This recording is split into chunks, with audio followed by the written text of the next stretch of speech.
உனக்கும் எனக்கும் செட் ஆகாது மல்லி, நம்ம 2 பேரும் டிவோர்ஸ் பண்ணிக்கலாம் அப்படின்ட்டு நம்ம விஜய் சார் பார்த்தீங்கன்னா மல்லிகிட்ட சொல்லிடுறாங்க. சரி என்ன நடந்துச்சு வாங்க பார்ப்போம். நம்ம மல்லியை பார்த்தீங்கன்னா விவாகரத்து பண்ணுறதுக்காக நம்ம விஜய் சார் வந்து ஒரு ஸ்டெப் எடுத்திருக்காரு. ஏன் என்ன நடந்துச்சு பார்த்தீங்கன்னா, நம்ம மல்லி பார்த்தீங்கன்னா சமையல் வேலை செஞ்சு 15,000 ரூபாய் சம்பாரித்து அந்த 15,000 மூலமாக வச்சு நம்ம விஜய் சாருக்கு பிறந்தநாள் கிஃப்ட் வாங்கி தந்தாங்க. அது வந்து உங்களுக்கு நல்லாவே தெரியும்.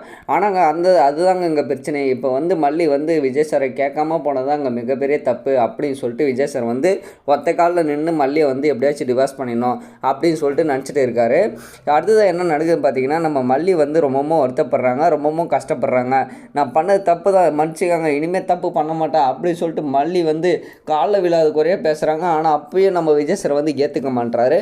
நீ பண்ணது தப்பு தான், அதை வந்து நான் மன்னிக்கிற மாதிரியும் இல்லை, ஏற்றுக்கிற மாதிரியும் இல்லை அப்படின்ட்டு நம்ம விஜய் சார் பார்த்தீங்கன்னா ஒரே முடிவாக இருக்கார். சரி என்ன தான் பண்ணுறது அப்படின்ட்டு நம்ம மல்லி வந்து முழிச்சிட்டே இருக்காங்க. அந்த ஒரு தருணத்தில் பார்த்தீங்கன்னா நம்ம அன்னபூர்ணியம்மா வந்தாங்க. அன்னபூர்ணியம்மா வந்து தம்பி என்னப்பா பிரச்சனை, ஏதுப்பா பிரச்சனை அப்படின்னு சொல்லிட்டு கேட்குற போது நம்ம மல்லி பார்த்தீங்கன்னா என்ன சொல்கிறாங்கன்னா, மல்லி வந்து என்ன சொல்கிறாங்க, இது மாதிரி விஜய் சார் வந்து என்னை வந்து டைவர்ஸ் பண்ணுறாராம் அப்படின்னு சொல்லிட்டு சொல்கிறாங்க. என்ன காரணம் ஏது காரணம்னு கேட்குற போது இது மாதிரி தான் நான் வேலைக்கு போனால சமையல் வேலைக்கு, அதுதான் பிரச்சனையாக அவருக்கு அப்படின்னு சொல்லிட்டு நம்ம மல்லி வந்து சொல்கிறாங்க.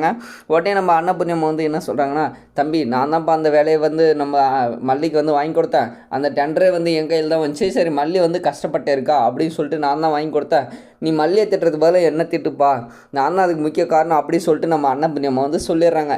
உடனே நம்ம விஜய் சார் வந்து மனம் உரிகிறாரு. கொஞ்சம் காலத்துக்கு முன்னாடி தான் ஒரு 2 வீக்ஸ் முன்னாடி பார்த்தீங்கன்னா நம்ம மல்லியும் நம்ம விஜய் சாரும் ஒன்றா சேர்ந்தாங்கன்ட்டு ரொம்பவும் சந்தோஷப்பட்டேங்க. பார்க்குறவங்க எல்லாம் அப்படியே கமெண்ட்டில் சூப்பரு, இதுதான் நான் எதிர்பார்த்தேன், இதுக்காக தான் நம்ம இத்தனை நாளாக காத்திருந்தோம், மல்லி சீரியல் இப்போ தான் விறுவிறுப்பாக போகுது அப்படின்னு சொல்லிட்டு நினச்சிட்டு இருந்தோம். ஆனால் இப்போ ஒரு புதிய திருப்பமாக பார்த்தீங்கன்னா நம்ம மல்லி சீரியல் பார்த்திங்கன்னா பார்க்குறதுக்கே விருப்பம் இல்லாத மாதிரி தான் போய்ட்டு இருக்குது. ஏன் என்ன நடக்குது பார்த்திங்கன்னா, நம்ம மல்லி சீரியலில் பார்த்திங்கன்னா நம்ம விஜய் வந்து சும்மாவே இந்த மல்லி மேலே வந்து அப்படியே பொய்யாக போடுறாரு. பிடிக்கலன்னா ஓப்பனாக பிடிக்கலன்னு சொல்லிட்டு போக வேண்டியதானே, அதை விட்டு மல்லியை போட்டு டார்ச்சர் பண்ணுகிறாரு. ஏன் தான் இப்படி பண்ணுறாரு ஒன்றுமே எனக்கு புரியல. உங்களுக்கு தெரிஞ்சால் கமெண்ட்டில் சொல்லுங்கள். அடுத்த பார்த்திங்கன்னா இந்த ரஞ்சிதா ராஜேஸ்வரி பார்த்திங்கன்னா விஜய் சார் ஒரு பக்கம் நம்ம மல்லியை வந்து எப்படி துன்புறுத்துகிறாங்களோ அதே மாதிரி பார்த்திங்கன்னா நம்ம ரஞ்சிதா ராஜேஸ்வரியும் பார்த்திங்கன்னா நம்ம மல்லியை போட்டு துன்புறுத்திட்டே இருக்காங்க.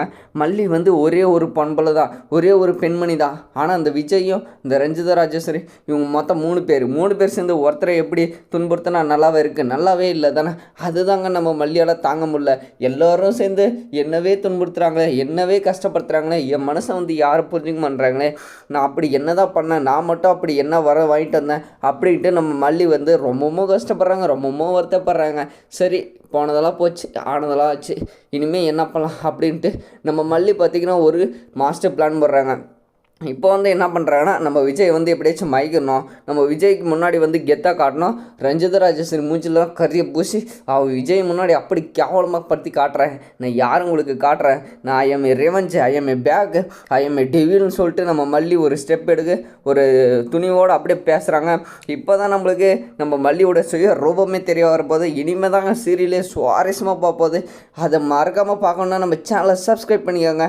அடுத்ததாக பார்த்திங்கன்னா நம்ம மல்லி வந்து என்ன சொல்கிறாங்க, வெயிட் பண்ணுங்க, நான் வரக்கூடிய தருணம் கூடிய சீக்கிரம் வந்துருச்சு. நீங்கள் வந்து இத்தனை நாளாக என்னை சாதாரணமாக பார்த்துருந்தீங்க, இப்போ வந்து பார்க்க போகிறீங்க என்னுடைய ஆட்டத்தை அப்படி சொல்லிட்டு நம்ம மல்லி பார்த்தீங்கன்னா அப்படியே வெறித்தனமாக சொல்கிறாங்க. அடுத்து என்ன நடக்குதுன்னு பார்க்குறதுக்கு முன்னாடி நம்ம சேனலை சப்ஸ்கிரைப் பண்ணி வச்சுக்கோங்க.